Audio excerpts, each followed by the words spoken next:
Good morning and welcome to Sport for Business. We're joined for our daily interview today by Steve Smith. He's the Executive Director of Content with Sky Sports, a man who is enjoying a busy few days and a busy few weeks to come. You're very welcome to Sport for Business, Steve.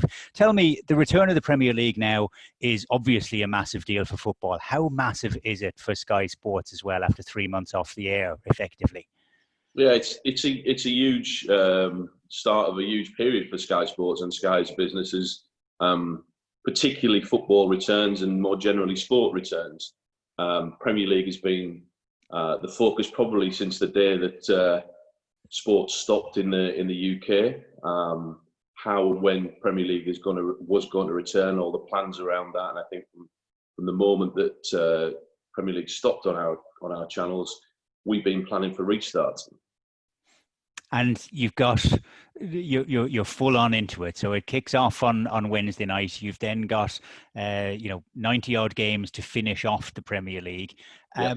How challenging is it going to be getting across so many different venues, because you've got the Championship to work in there as well? So it's a huge logistical exercise. Yeah, so I suppose that was one of the variables that was unknown for quite a period of time during lockdown. But as we were formulating our plans for the return, we had to take that into consideration. So it's actually really shaped the way that we've set up our operations and how we've approached them, which is why fundamentally we're doing it in a different way with the Premier League that we've ever done before. So we're splitting where we do the production. So that the team that ordinarily would be at the ground behind the scenes in outside broadcast vans will now be delivering the game and the presentation from Sky Studios in London. We've been able to do that because earlier in the last couple of years, but early this season, we actually launched our EFL coverage, doing covering the matches for the first time from Sky Studios, and that's due to the connectivity and infrastructure that we have at Sky Studios, but also the connectivity with the grounds. So the first decision that we had to make during lockdown was how we're going to approach the restart. So we use the EFL model. We will transfer that to make the Premier League games from Sky Studios. We've rebuilt within the galleries at Sky Studios with social distancing in mind. We've taken over studio floors to create new gallery areas, to create EVS, which are replay systems, to operate on gallery floors and social distance with each individual operator in their own booth. And what it does is it roughly splits the crew that are involved in production. So on site, you're still going to have camera operators, sound operators, riggers, some vision engineers, and we have the opportunity to have commentators, reporters, presenters, all there socially distanced. But the production team and the director of the game, the producer of the show, and as I've mentioned, the replay operators, they will all be operating from Sky Studios. So roughly, if we had a crew of, say, round about 90 working on a Premier League game, possibly up to, say, 120 on some of the bigger games, but if we had a crew of about 90 that worked on a Premier League game, about 40 to 45 will be in either place, and we would bring in the connection together. But as a viewer, you won't see any difference, and that's the important and crucial thing. Okay, I'd say that you're probably doing things now that would have seemed impossible 4 months ago. Would that be fair? I think what it's done is it's accelerated change. So we've been working on different ways of working and connectivity for probably the last 3 or 4 years. And as I referenced, we've been doing our Football League coverage in this way for nearly 2/3 of a season. So there's lots of things that because of that we know are proven, but when you go into new grounds, new venues, there's still a challenge. And then there's other elements of production that we've taken on board during lockdown, where literally within a week we've the tech team, who've done a fantastic job, have discovered new platforms, created a proof of concept, done a bit of user testing, and we've launched within 8 days, which is an extraordinary timescale for doing launching new products in effect. Yeah. Have you had many discussions with Sky Italia and Sky Deutschland, the Bundesliga, obviously the first league to come back, and we were able to watch that, big audiences, but obviously trying to broadcast from a technical point of view in a world like we had never seen before. So, have you been able to gather learnings from across your European brothers and sisters? Yeah, so 2 or 3 times a week, we've been in regular contact with Italy and Germany, our colleagues in Italy and Germany. From a business perspective, Italy was hit first.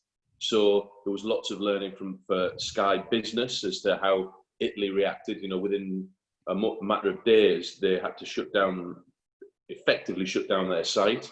So actually, before we went into lockdown, Sky as a whole were testing working from home on the 12th of March as it was, and we never actually returned after that moment. I never returned after that moment. So there was a lot of planning and preparation that was already in place at a corporate level, and a sharing of information. And then with the return of the Bundesliga, and when we knew that the German football teams were back in training first, and our colleagues in Germany were making their plans, we were in constant contact and dialogue and conversation around things that they were trying, the way that the Bundesliga were working with Sky Deutschland, and the dynamics around that, and so how does that mirror how we work with the Premier League? The fundamental difference is that we are the host broadcasters for the Sky games in the UK, and they get distributed around the world, whereas the Bundesliga have a central production company that cover the games, and then Sky Deutschland build upon that world feed with their own presentation. It was interesting to find out some of the restrictions that were put in place and the protocols that both the German government, the Bundesliga, or the DFL and Sky Germany were working to. And they sort of also informed our conversations with the Premier League on an operational level, as to learnings that we had. And I think it's fair to say that when the Bundesliga relaunched, that people were watching and taking note and immediately thinking, what have we learned from that? How can we improve it? What's the customer experience like?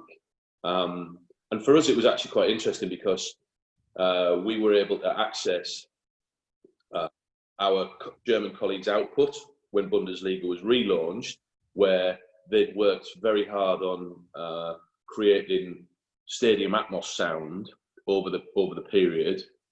But what was being delivered to the world was without that stadium atmos sound that Sky Deutschland had pioneered. Okay. And so we were able to directly compare the two outputs. I think it's fair to say what initially we may have thought would be slightly strange, very quickly became the backdrop that most people, when they compared the two, preferred. But I think, and that's really then shaped how we've thought about what offer that we're going to bring back, because actually Sky and Sky Sports has always been about offering choice to the customers. So in what we're laying out and what we're setting out for the restart of the Premier League on Wednesday evening, we will be offering on the main event channel, we'll be offering augmented sound, Sky Sports crowds, to support the commentators and the sounds from the ground within one mix. On the Sky Sports Premier League channel, we'll be offering stadium sound only, which is the natural atmosphere with commentators. And then there's a third output that we're also offering, which is a new watch along service that's going to interact with another innovation that's come over the period, which is the launch of Sky Sports Fan Zone. So there's quite a few different elements that have come together. And again, some of what our colleagues in Germany did informed our view to creating the innovation of Sky Sports Fan Zone, because they also wanted to address the lack of crowd within the stadium. Okay, so it's going to be different, but you will have choices as to whether you want to watch it as if you were the only person sitting in the ground, or whether you're sitting at home with the sound. In terms of the commentary, Yep. there's been a mix of that as to whether the commentators are actually in the ground or whether they're broadcasting from studio. Is there a set format for what you're going to be doing across the matches? Look, we're going to have the commentators on site, and I think that's again one of the things that was we had plans. We could always accommodate commentating from Sky Studios. We can work on. Well, we could have worked on commentating from home, but when it became apparent that we were going to be allowed to have commentators on site, we believed that was the best place for them to be. So working within the zones in the stadium would be our preferred perspective. Okay, well, it sounds as though it's going to be some logistical exercise that you're pulling off over the coming weeks. Very best of luck. I hope it all works out incredibly well. We'll all be tuned in anyway and watching for the return of live sports. So Steve Smith, Executive Head of Content with Sky Sports, thanks very much for taking the time out to spend with us today. Thanks, Rob.